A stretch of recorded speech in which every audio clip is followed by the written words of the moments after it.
మీ core muscle స్ట్రాంగ్గా build చేయలేకపోతున్నారంటే Planck చేసేటప్పుడు డెఫినెట్గా ఈ మిస్టేక్స్ చేస్తున్నారు.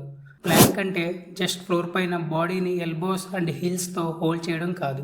బాడీ మొత్తాన్ని ఒక స్ట్రైట్ లైన్లో స్ట్రాంగ్గా అలైన్ చేయడం.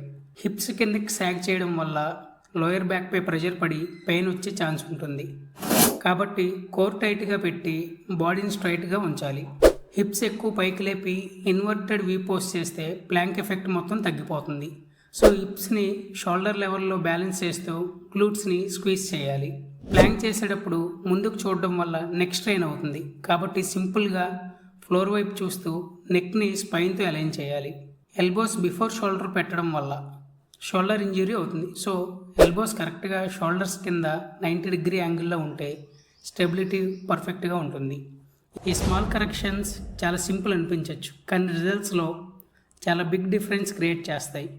గుర్తుంచుకోండి, ప్లాంక్లో ఇంపార్టెంట్ టైం కాదు, ఫామ్. ఇప్పుడు మీరు ప్లాంక్ హైయెస్ట్ ఎంతసేపు ఉన్నారు అనేది కామెంట్ చేయండి.